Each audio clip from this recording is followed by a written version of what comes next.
Ready, Jerry? Yeah. Yeah, guys. We're here. Getting things dialed in, getting things set up. We need to get things tuned in with the RPM is what Jerry's saying. Get it figured out, get it up, get it fired up, get it put in gear. Got things dialed in over here on my wastegate, so we got the boost turned up. So we're getting all of our exhaust across our turbine. Turbo is going to be working good. We're going to be watching our fuel pressure up here, making our fuel pressure should come up 1-to-1 with the boost. Make sure all that's working. Yeah. All right, let's get her dialed in here.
Just getting her dialed in there for the speedo.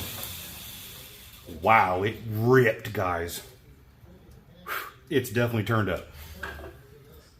Holy cow. That's your fuel.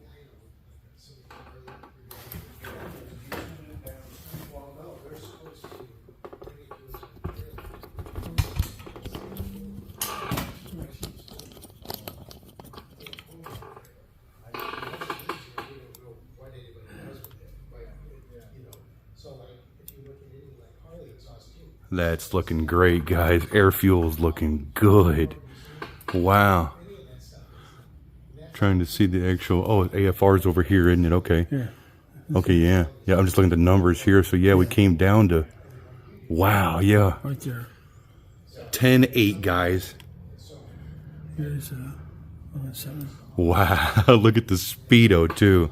Just climbing. Horsepower climbing. Torque curve even climbs the whole way. What's that? What is our speed there? 67. Yeah, that was 67 in third gear. And for some reason it unloaded there too. I think that might have been the clutch. I'm not sure. That was just, we were just trying to set the speedo, trying to get it dialed in there. Holy cow, guys. Woo, yeah. Let's let's put it in fourth and see what it does. Here we go.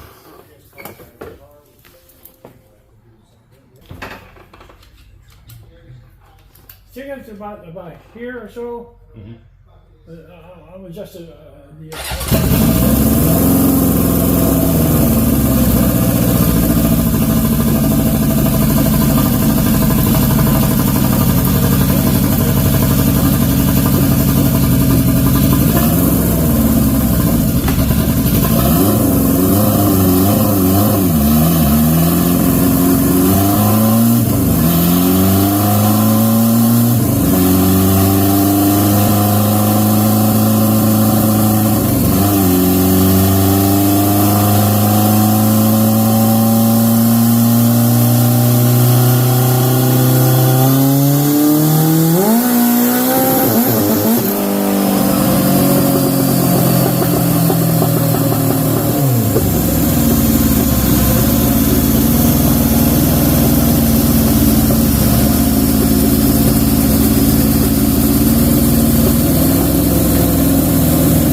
clutch just let go. Yeah. The clutch totally unloaded. It was making a gob of boost. I'm sure you guys can hear it come out of the blow-off valve. Whoa. Not what I expected. Might need to warm it up a little more. Whew. Okay, we got to see this because it unloaded big time, guys. Yeah, look at that. It was screaming. Speedo was screaming, but then you can clearly see where my air fuel, my boost, dominates my air fuel because of my charge plenum. So when the boost went away, my air fuel went way high, but also dropped off because the clutch unloaded big time. That clutch totally let go because we got it turned up as far as, you know, torque on the roller back here because we really want to see what it's doing, guys. Man, it was ripping. That was 70 plus mile an hour and it 100% let go. We may just need to lighten up on the load on the roller, but let's see what it does. I'm going to be a little easier coming onto it. We're going to try and ease into it and see what it does because I want it to rip. Here we go.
Whoa, that is all over the place.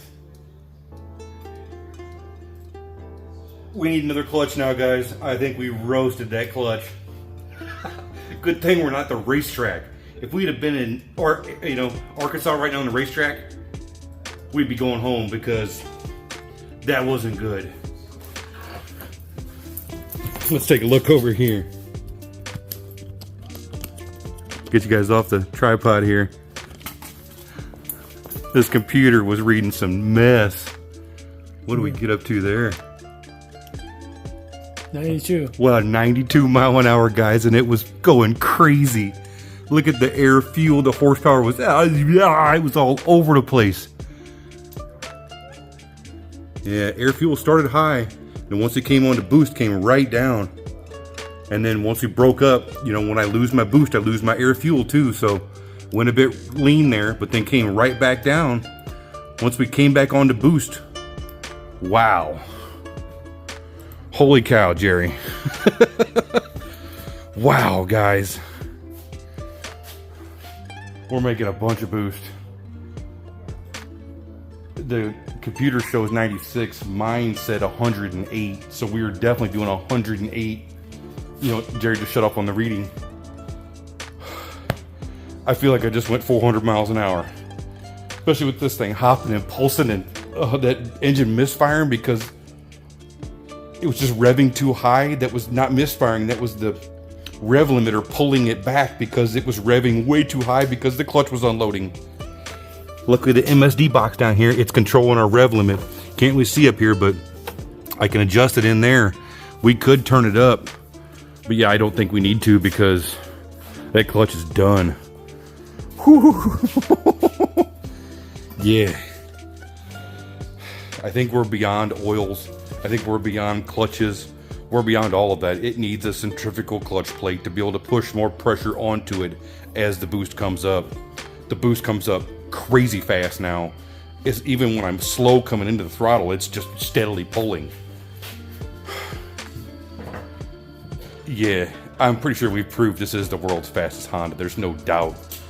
I've never seen another Honda 750 do that. Have you ever seen a 750 do that, Jerry? Nope. If Jerry hasn't seen a 750 do that, I don't think it can be done. Most 750s can't just work through the clutch that hard. It'll put out enough power. The power is just redonkulous.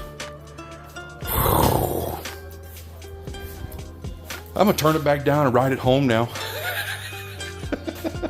Wow, guys, thanks for watching. Way more to come, as I always say, because we're gonna get this thing fixed. We're gonna get a proper clutch put in there. And I'm not sure what we're gonna do yet, because it's probably going to be custom made. But I want to get a centrifugal top hat that'll push more pressure onto that clutch. And we'll see. Like, share, and subscribe, guys. Thanks for watching. Yeah, world's fastest Honda sitting right there. Let's ride.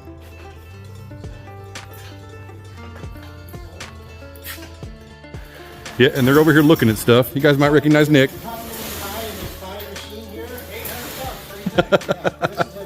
They don't make them like this anymore. It's going to be great. Somebody wants this. I know. It just needs a bunch of work. But Nick is the one to do it. He can do some amazing work. And really what all this comes down to, guys, we wanted to use up this dyno because it's for sale. This whole shop is for sale. Jerry's done doing this stuff. He's been doing it forever. Steve has too. Nick has too. Over 50 years, guys, he's been running this game. It's not easy to do. None of this is simple. Some of the hardest work you could probably ever do, you know, just by yourself. There's no instruction manuals here. There's not an instructional manual how to build this bike. But I did it. And yet, these are always going to need work, guys. Always. I don't want these to go away. I'm trying to do all this. I started a YouTube channel to hopefully I wanted to buy Jerry's shop. It hasn't taken off enough to where we can. The bike is about to. What we need to do, guys, is really make this happen. I'm doing everything I possibly can, and we need to keep this place going. If we want Cycle House to live another 10 years, somebody else needs to step in. Thanks for watching, guys, so much. Like, share, and subscribe to every person you know. Get this out to the world. Let's ride.